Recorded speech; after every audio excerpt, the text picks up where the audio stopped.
Imaginez une application qui vous permet de réviser dans les transports en commun et qui vous permet de ne plus oublier de dates, de mots de vocabulaire, de citations, même un an après sans les réviser. Eh bien arrêtez d'imaginer, parce que cette application existe. La puissance du soleil dans la paume de ma main. Bonjour, je m'appelle Benjamin, j'entre en deuxième année de classe préparatoire ECG au lycée Michelet et je vais vous présenter aujourd'hui la magnifique application qu'est Anki. Et après, jingle. Donc tout d'abord, qu'est-ce que Anki? Anki, c'est une application de flashcards qui est disponible un peu partout gratuitement, sur PC, sur Mac, sur Android. Attention, sur iOS, elle est payante, elle vaut 30 €, mais il existe plein d'autres variantes à cette application. Par exemple, Quizlet, Anki App, que vous pourrez télécharger sur l'App Store. Ne paniquez pas, tout ce qui sera dit dans ce guide sera utilisable pour des variantes de l'application. Il ne faut pas paniquer! Il ne faut pas paniquer! Cette application a été popularisée par les étudiants en médecine dans le monde anglo-saxon. Presque tous les meilleurs étudiants utilisent cette application depuis longtemps, et je trouve ça dommage qu'en France, l'application n'ait pas été assez popularisée. Alors j'ai dit qu'Anki était une application de flashcards, mais tout d'abord, qu'est-ce qu'une flashcard? Une flashcard, c'est une petite fiche de révision qui contient d'un côté une question et de l'autre la réponse. Par exemple, là, on a à l'écran une fenêtre d'un côté, et de l'autre côté, una ventana. C'est le mot en espagnol. Ça, c'est logique, oui. Alors super, c'est une application de flashcards, mais en quoi cette application me permet de réviser efficacement mes cours? Parce que les flashcards Anki s'appuient sur deux mécanismes scientifiques. Le premier, c'est le rappel actif, et le deuxième, ce sont les répétitions espacées. Le rappel actif est une méthode d'apprentissage qui consiste, au lieu de faire rentrer une information dans votre cerveau, à la faire ressortir. Quand pour apprendre, vous lisez uniquement votre cours, vous avez du mal à le retenir, parce que vous ne stimulez pas la zone de votre cerveau responsable de votre mémorisation, votre hippocampe. Alors que quand vous utilisez le rappel actif, vous stimulez cette zone, ce qui vous permet d'améliorer votre rétention d'informations et donc votre mémorisation. Comment peut-on faire du rappel actif? C'est facile, mec, pourquoi tu le dis pas avant? Il suffit juste de se poser des questions et d'y répondre juste après. Par exemple, je vous demande de lire ce texte une fois. Allez-y, mettez pause et lisez ce texte. Alors, quelle est la taille et le poids approximatif d'une baleine bleue? Mais je sais pas, j'en sais fine! J'en sais rien! Les baleines mesurent environ 30 mètres de long et pèsent entre 75 et 130 tonnes. Que vous ayez eu bon ou pas, peu importe, puisque vous venez juste de faire du rappel actif. Si à la fin de cette vidéo, je vous repose la même question, vous devrez normalement réussir à répondre à la question. En revanche, si je vous pose une autre question que je vous avais pas posée auparavant, vous risquez d'avoir beaucoup de mal à répondre à la question puisque vous n'avez encore jamais ressorti l'information de votre cerveau. C'est ça, la puissance du rappel actif. Pour ceux qui ne sont pas encore convaincus de l'efficacité de la technique, voici des petites statistiques qui comparent les résultats aux examens de différents étudiants selon leur méthode d'apprentissage. Je vous mets d'autres études en description si vous n'êtes pas satisfait. Celle que je vous montre a été réalisée sur 80 étudiants qui ont été testés sur plusieurs textes scientifiques qu'ils ont dû étudier. Les étudiants de la catégorie Study, en rouge, ont étudié le texte pendant une seule session. Les étudiants de la catégorie Repeated Study ont étudié le texte pendant 4 sessions d'études. Ceux de la catégorie Concept Mapping ont créé une carte mentale des concepts des textes étudiés. Ils ont créé leur carte mentale en étudiant les textes. Et les étudiants de la catégorie Retrieval Practice ont étudié le texte puis ont effectué un test de rappel actif. Ils ont réétudié les textes une nouvelle fois et se sont retestés. Il faut savoir que le temps d'apprentissage entre les étudiants qui ont fait du rappel actif et qui ont fait des cartes mentales était le même. Ils ont été testés sur des questions plus ou moins difficiles. Les verbatim questions étant des questions de restitution de faits et les inference questions étant des questions un peu plus difficiles qui demandent de relier les concepts entre eux. On remarque bien que les résultats des étudiants faisant du rappel actif sont nettement supérieurs aux autres, surtout par rapport aux étudiants de la catégorie study. C'est dommage car le rappel actif est très peu utilisé par les étudiants et est très efficace, tandis que la technique la plus utilisée est celle qui apporte le moins de résultats. Quand vous apprenez quelque chose, votre taux de rétention d'informations diminue très rapidement, ce qui fait que vous oubliez très rapidement une information que vous avez apprise hier. Sauf que quand vous révisez une nouvelle fois cette information, le taux de rétention d'informations diminuera un peu moins rapidement, ce qui fait que vous mémoriserez mieux vos informations. C'est le même phénomène lorsque vous apprenez la même information après une semaine, ou après 2 semaines, ou encore après un mois, sur l'étude que j'ai montrée précédemment. Le deuxième groupe le plus performant était le groupe appelé Repeated Study, donc c'était le groupe qui effectuait des répétitions espacées. Et donc ce qui est incroyable avec Anki, c'est qu'elle combine les deux fonctionnalités, rappel actif et répétition espacée, pour créer ces flashcards. Et donc ça te permet d'apprendre vite et bien un tas de connaissances. Donc si je résume, l'efficacité d'Anki est prouvée scientifiquement. C'est une application gratuite qui te permet de réviser n'importe où et n'importe quand. Bon, je parle, mais je vous ai toujours pas montré comment fonctionnait l'application et je vous ai toujours pas montré comment je l'utilisais. Donc là, je sors l'ordinateur et je vous fais un petit tour général de l'application. Donc nous voilà directement sur l'application une fois que vous l'avez installée. Alors là, il y a l'interface en blanc, c'est extrêmement moche, donc on va directement mettre l'interface en noir, simplement. Et donc, nous voilà directement sur l'application, et on a directement des menus. Paquet, ajouter, parcourir, statistiques, tout ça. Je vais vous le présenter après. On va déjà commencer par créer son paquet pour créer des flashcards. Donc voilà, j'appelle le paquet comme je veux. Voilà, Ronaldo. Et donc, je clique sur le paquet et on va créer nos premières flashcards. Donc pour créer des flashcards, c'est très simple. On clique sur Ajouter. Une fois que vous avez appuyé sur Ajouter, vous avez un menu devant vous avec type, paquet, recto, verso. Alors c'est très simple. Le type, c'est le type de flashcard que vous voulez créer. Là, le type, c'est basique. Ça veut dire que ce sera une carte avec un recto et un verso. Et lorsque vous réviserez votre carte, vous aurez uniquement le recto présenté et puis le verso. Vous n'aurez pas l'inverse. Pour faire ça, vous pouvez avoir basique, carte inversée optionnelle, basique, généralité. Une fois que vous avez cliqué sur Ajouter, vous pouvez créer vos flashcards. Donc ici, vous avez les types de flashcards, je vous les présenterai après. Mais sachez qu'en réalité, on utilise souvent la fonction basique, la fonction texte à trous et aussi la fonction généralité de sens. C'est principalement ces trois-là qui vont être utilisés lorsque vous révisez sur Anki. Alors on a le recto et le verso. Le recto, c'est ce que vous écrivez. Là, c'est souvent votre question. Citez une fleur rouge. Donc voilà, le coquelicot par exemple. Donc là, je crée ma carte. J'appuie sur Ajouter. Et je pourrais la réviser plus tard. Sachez qu'ici, il y a des options de personnalisation. Donc si vous voulez écrire en gras, en italique, ou alors mettre des couleurs ici, ou alors surligner vos textes, tout simplement, et ben c'est sur ce menu-là que vous pouvez personnaliser vos cartes. Là, je vais créer des cartes, justement, avec des textes à trous et des basiques généralités dans les deux sens, pour vous montrer tout simplement comment ça fonctionne. Alors, on va... Voilà, qui est le GOAT du football, tout simplement. Et puis une carte avec un texte à trous. La capitale de l'Allemagne est... Et là, tout simplement, lorsque vous avez un texte à trous, il faut appuyer ici sur texte à trous, nouvelle carte. Et là, à l'intérieur, vous insérez votre réponse que vous devrez taper plus tard. Ok, donc là, je viens de créer mes cartes et on va les étudier directement pour vous montrer à peu près comment fonctionne une session de révision sur Anki. Donc là, citer une fleur rouge, c'était la carte basique. Donc là, j'appuie sur afficher la réponse ou sur la barre espace si vous êtes sur ordi. Donc là, la fleur rouge, le coquelicot, tout simplement. Et là, vous avez des options de réponse. Si vous avez galéré à répondre à la question, vous pouvez mettre à revoir. Ça vous raffichera la carte dans les minutes qui suivent. Donc là, j'ai pas galéré, donc je vais mettre facile. La carte va revenir dans 4 jours. Donc qui est le GOAT du football, bien sûr? Cristiano Ronaldo. Donc j'ai réussi, c'était extrêmement simple. Donc la carte va revenir dans 5 jours. Et ensuite, la capitale de l'Allemagne est, 3 petits points. Vous voyez que lorsque j'affiche la réponse, il y a la réponse, donc Berlin. On va dire que j'ai raté, donc je vais mettre à revoir. La carte va revenir dans les minutes qui suivent. Donc là, vous avez vu que c'était la carte dans les deux sens. Cristiano Ronaldo. Donc qu'est-ce que Cristiano Ronaldo? Le GOAT du football, tout simplement. Donc, lorsque j'affiche la réponse, ce sera qui est le GOAT du football. Donc là, j'ai réussi aussi. Et donc là, vous voyez, la question que j'avais ratée précédemment revient à l'écran. Quelle est la capitale de l'Allemagne? La capitale de l'Allemagne est Berlin. Cette fois, j'ai réussi, donc je peux mettre facile puisque j'ai bien répondu à la question. Donc j'ai terminé avec ce paquet. Donc voilà à quoi ressemble un paquet sur Anki, l'étude classique. Donc il y a d'autres fonctionnalités bien sûr à découvrir. Vous voyez qu'à droite du paquet, il y a un petit engrenage, donc on va cliquer dessus. Ce sont des options de personnalisation de vos paquets.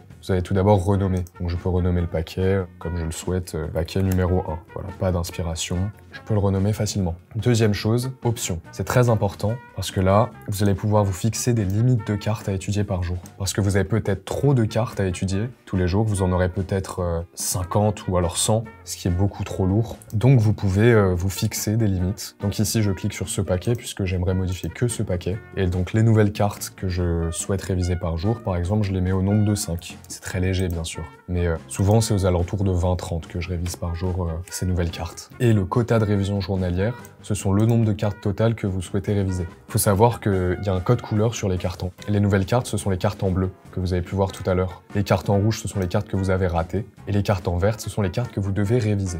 Donc le quota de révision journalière, c'est un peu la limite de cartes vertes que vous avez à réviser la journée. Donc là, souvent, vous mettez la limite beaucoup plus élevée. Vous mettez, par exemple, 40 ou 50.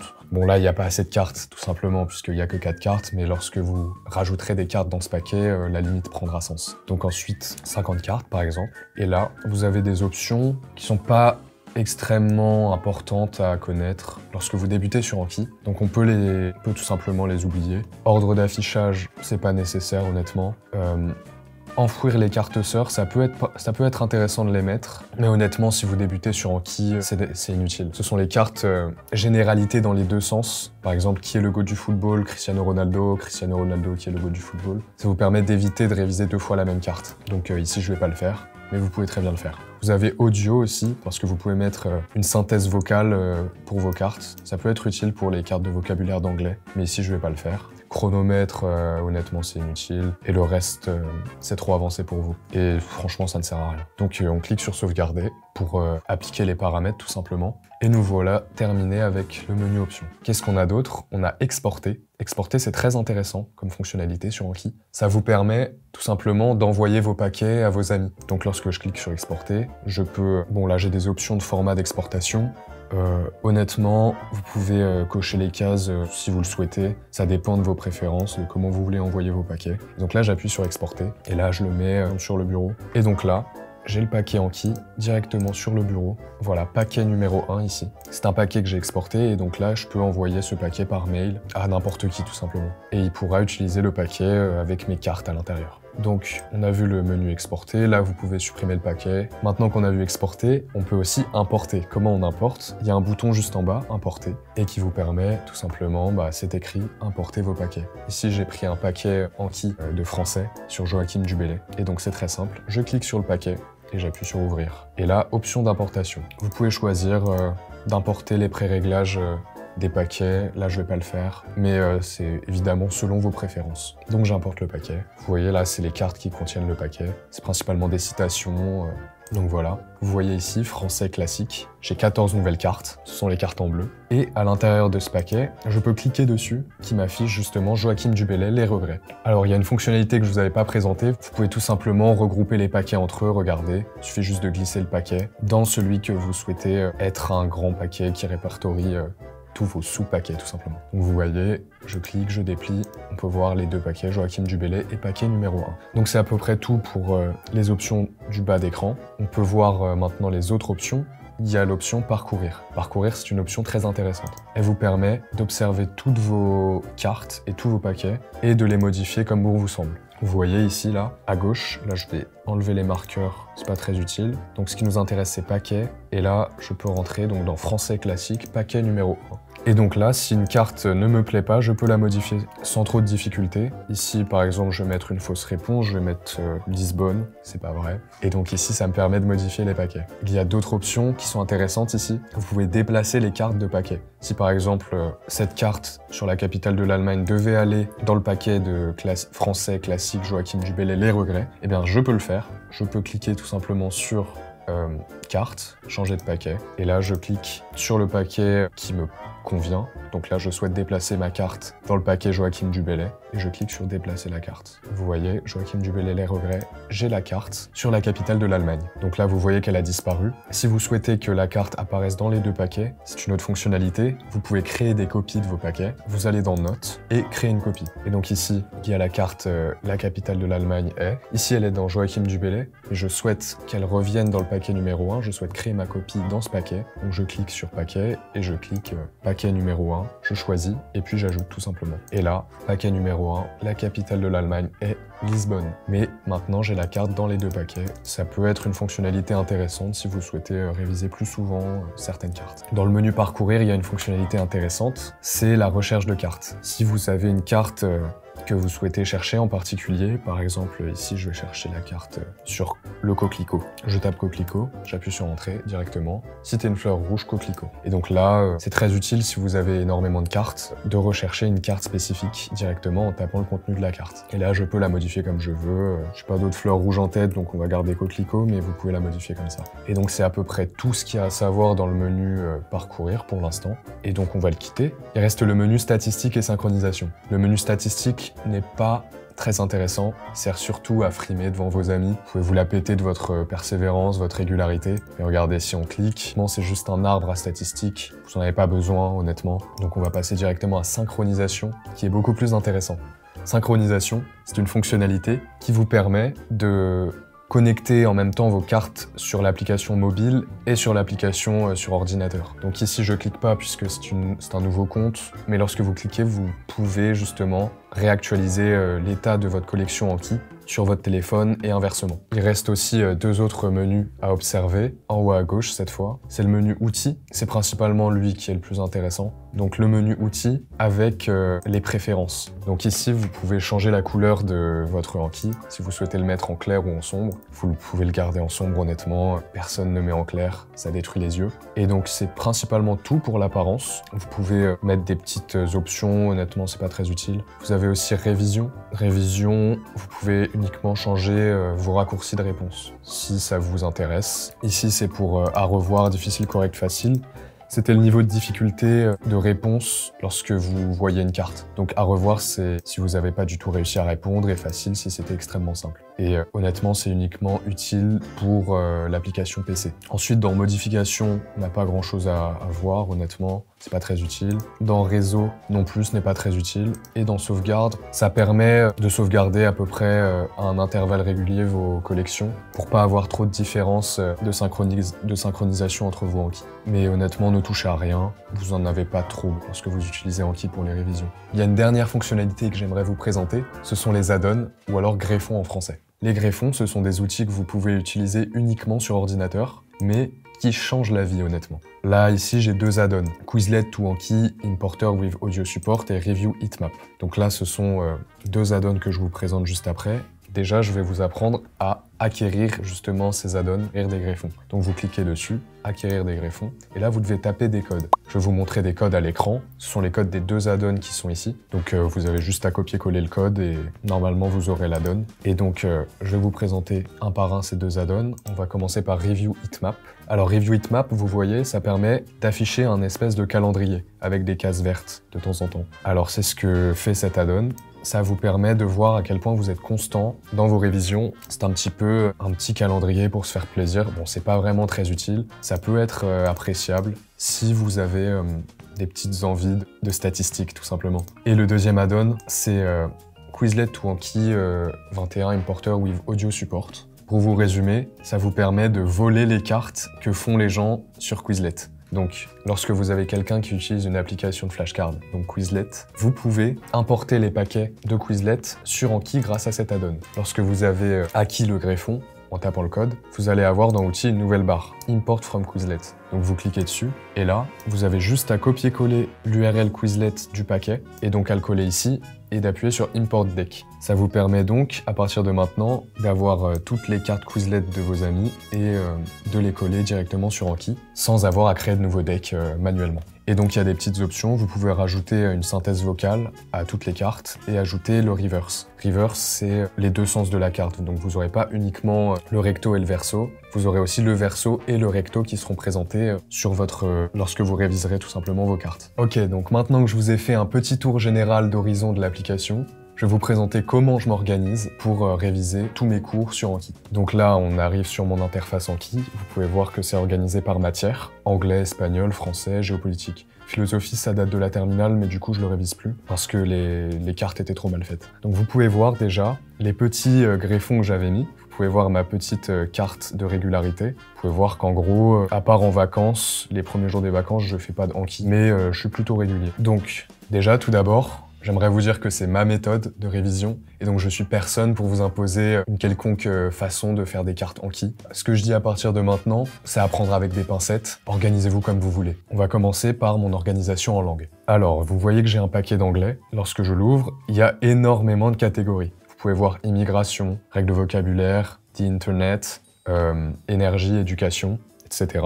Donc il y a énormément de paquets qui sont catégorisés par thème. Tout simplement parce que ma prof d'anglais donne des fiches de vocabulaire sur des thèmes précis à réviser chaque semaine. Et donc ce que je faisais, c'était que je créais un paquet par fiche de vocabulaire qu'elle me donnait et je révisais toute la semaine en priorité le paquet sur le thème sur lequel j'allais être interrogé. Et donc j'ai d'autres paquets, règles de grammaire. Honnêtement, ce paquet ne m'a pas trop aidé, donc je compte le supprimer bientôt. Si vous voulez réviser des règles de grammaire, il n'y a vraiment que la pratique écrite en anglais qui vous aidera. Anki n'est pas trop optimisé pour pouvoir vous aider à réviser vos règles de grammaire. Et donc j'ai d'autres paquets, autres que des thèmes spécifiques. Vocabulaire sur le side. Donc c'est un paquet où je répertoriais tous les mots de vocabulaire que je ne comprenais pas pendant les cours d'anglais. Et donc là vous voyez qu'il y en a 40. Il y a beaucoup de mots que je comprenais pas.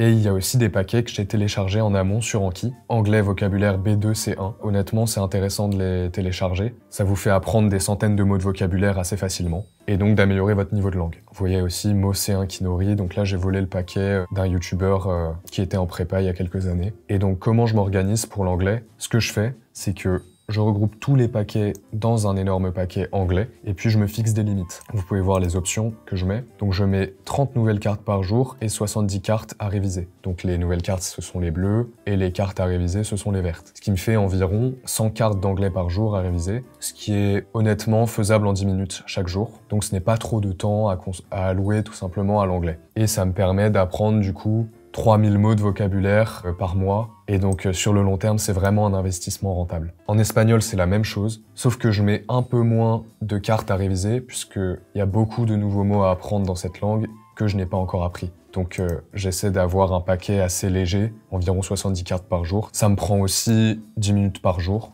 Donc j'effectue environ 20 minutes de révision de langue par jour en anglais et en espagnol. Ensuite, il y a un paquet géopolitique. Là, vous pouvez commencer à me prendre pour un fou. Parce que là, je vais ouvrir ce paquet, je vais ouvrir le paquet notions et le paquet module 1. Et là, il y a énormément de cartes, tout simplement. Là, ça fait environ une vingtaine de paquets et de sous-paquets, ce qui peut être très lourd, je comprends. Donc, vous n'êtes pas obligé de suivre ma méthode. Donc, on va attaquer dans l'ordre chronologique. Géopolitique notion. Alors, ce paquet est divisé en 3 sous-paquets. Le premier, accroche HGG. Il s'agit d'informations que je récupère qui me paraissent intéressantes lorsque je lis les journaux et que je m'informe sur Internet. Et donc, je me limite à seulement 3 cartes par jour, pour que ça soit vraiment léger et digeste. En gros, ce sont des éléments que je pourrais intégrer dans mes futures dissertations, en accroche ou alors en guise d'exemple. Ensuite, on a le paquet définitions. Ce sont les définitions que le professeur me donne tout le long de l'année. Je me mets des limites à environ 10 par jour, je crois. Ouais, donc 10 cartes de révision par jour. Bon, 20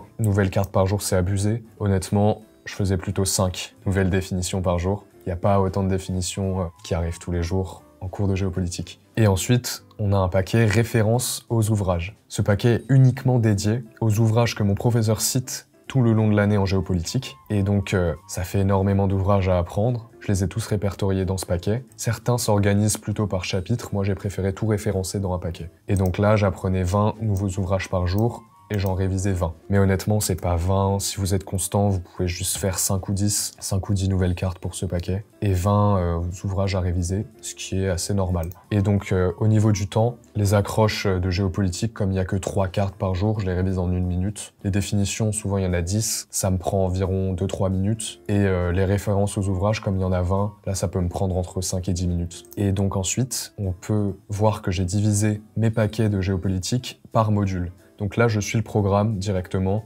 puisque le programme est divisé par module, puis par partie, puis par chapitre. Vous pouvez le voir. Donc ce que je fais, c'est que j'intègre à l'intérieur de chaque paquet de chapitres les dates intéressantes, les chiffres qui me paraissent importants, et puis les arguments qu'on peut voir, qui nous seront demandés potentiellement en dissertation. Donc ça fait quand même pas mal de cartes. C'est pour ça que je me limite à uniquement 20 cartes par jour. Là, il y en a beaucoup, mais sachez que je ne révise pas toutes mes cartes de tous les chapitres tous les jours. Et j'ai aussi intégré dans les modules les plans. Ça, c'est quelque chose que très peu de personnes font. Vous n'êtes pas obligé de le faire, ça c'est ma méthode. Donc je fais pareil, je divise par module, par partie et par chapitre, les plans de cours de mon professeur. Ça me permet d'avoir une vision plus organisée et plus large des notions abordées toute l'année. Et donc ce que je fais, c'est que je révise par module. Donc je clique directement sur le module et je m'impose une limite de cartes à 20. Normalement, 20 cartes par jour, c'est intéressant. Sauf que là, j'ai énormément de retard, j'ai pas été constant sur ce paquet géopolitique. Donc là, comme c'est les vacances, je mets beaucoup plus de cartes, donc 50 pour rattraper mon retard. Le module 2, en revanche, j'ai été constant.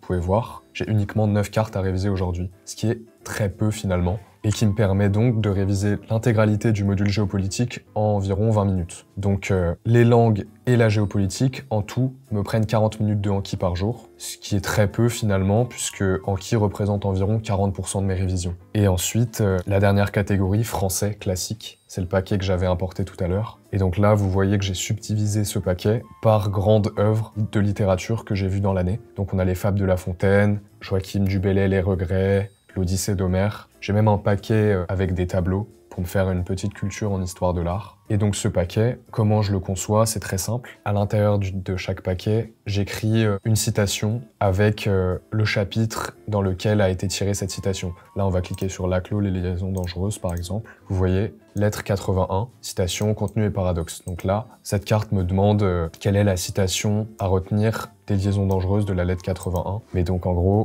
ici j'ai mis la citation, je les ai créées, je puis dire que je suis mon propre ouvrage. Donc ici c'est le contenu de la carte pour expliquer un petit peu ce qui est dit dans cette citation. Et donc je fais ça à peu près pour toutes les œuvres que je connais. Ça fait en réalité très peu de choses à réviser, puisqu'en réalité j'ai que 2, 3, 10 cartes maximum de français à réviser par jour, ce qui est donc fait en 5-10 minutes. Donc lorsqu'on résume, j'utilise Anki presque 50 minutes par jour, voire 1 heure. Et comme Anki représente une bonne partie de mes révisions, je trouve que l'investissement vaut le coup, que je révise énormément de choses en très peu de temps finalement. Et donc pour les limites de cartes, honnêtement, vous pouvez le faire selon vos préférences, mais je pense que de 70 à 100 cartes en langue par jour, c'est le volume qui convient, puisqu'il faut pas oublier qu'il faut pas mettre trop de temps à réviser son Anki. Pour la géopolitique, comme vous pouvez le voir, je m'organise un peu maladroitement pour les modules. Mettez-vous des limites de cartes de 20 cartes par exemple en géopolitique, ça peut être intéressant. Et pour le français, j'ai pas mis de limite puisque j'ai pas très peu de contenu, donc je peux directement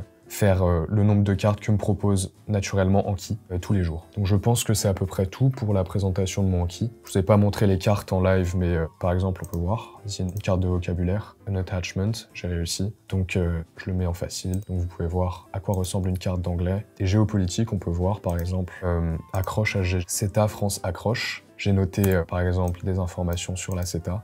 Bon là j'avais bon, je connaissais déjà, je vais mettre facile. On peut voir comment je fais une carte de définition. Bon, j'écris juste la définition, c'est pas très intéressant. Voilà. On peut aussi voir comment je mets mes références d'ouvrage. Donc là j'écris le titre et l'auteur d'un côté, et de l'autre côté je note ce qui est intéressant à retenir de l'ouvrage et la date de parution de l'ouvrage. Donc voilà, c'était la citation « Notre mondialisation a été immobile » de son ouvrage de 2004. J'avais plutôt réussi cette carte, donc je vais mettre facile. Donc là, je vais pas finir le paquet, mais c'est dans l'esprit. Donc ce que je vous conseille plutôt, c'est de mettre des petits codes, petit 1, d'où vient votre carte. Si cette carte vient du grand 1, grand 3, petit a, mettez grand 1, grand 3, petit a, l'essor du New Space et ses enjeux. Et là, peut-être que c'était le petit a, peut-être que c'était le petit b, peut-être que c'était le petit c. Enfin, cherchez à vous organiser. Il faut que votre carte Anki, vous puissiez la trouver le plus facilement possible. Donc facilitez-vous la tâche le plus possible. Donc là, je vais mettre à revoir. Et ça, je réviserai chez moi tranquillement. Donc là, on dirait que je vous ai vendu un produit miracle, mais il faut prendre conscience des pièges dans lesquels il ne faut pas tomber quand vous utilisez Anki. La première erreur quand vous utilisez Anki est de faire des cartes trop longues. Quand vous faites des cartes trop longues, vous mettez 1 minute à répondre à chaque carte, ce qui vous fait perdre votre temps, votre énergie et votre motivation. C'est dommage. En faisant des cartes trop longues, vous ne respectez pas le principe fondamental de Anki. Révisez rapidement et simplement. Comment vous pouvez régler ce problème? Tout simplement en raccourcissant la taille de vos cartes. Donc vous pouvez décomposer une grande carte en plusieurs, ou bien vous pouvez tout simplement améliorer la compréhension de votre sujet afin de justement avoir une vision simplifiée du problème pour avoir une carte beaucoup plus courte. La deuxième erreur est de faire des flashcards pour tout et n'importe quoi. C'est un bordel.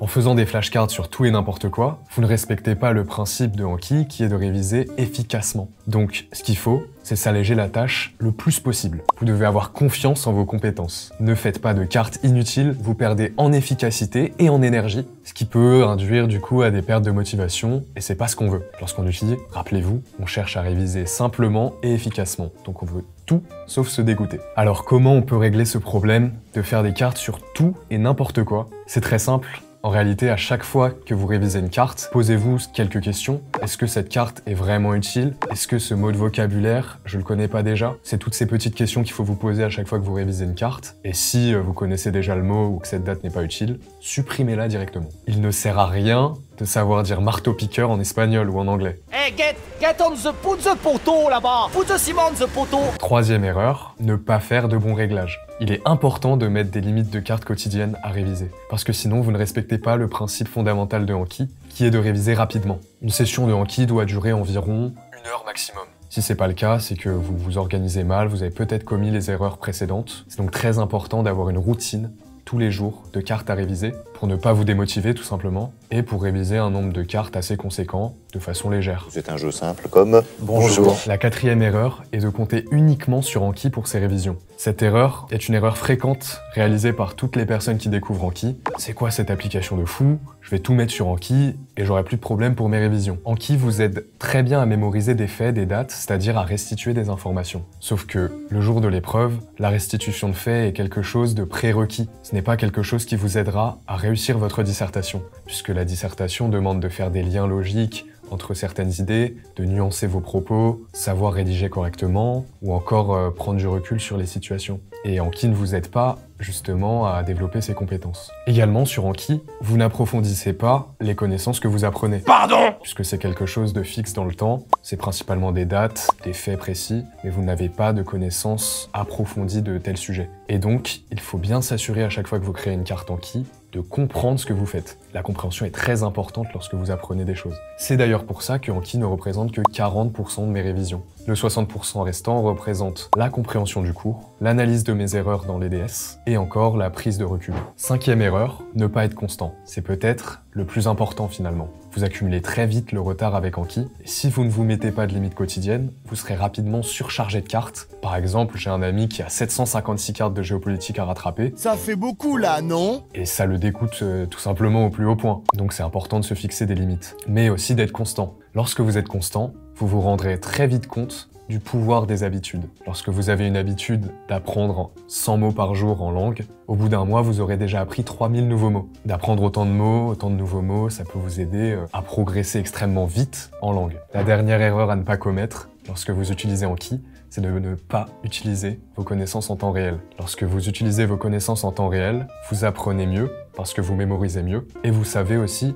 utiliser vos connaissances à bon escient. Bon bah cette vidéo touche à sa fin. J'espère que vous avez pu comprendre comment fonctionnait la mémoire et que vous installerez Anki et que vous saurez l'utiliser à bon escient. N'oubliez pas de vous abonner à la chaîne de Major Prépa et de les suivre sur tous les réseaux. Et pour finir, quel est le poids et la taille approximative d'une baleine bleue? Je laisse là-dessus.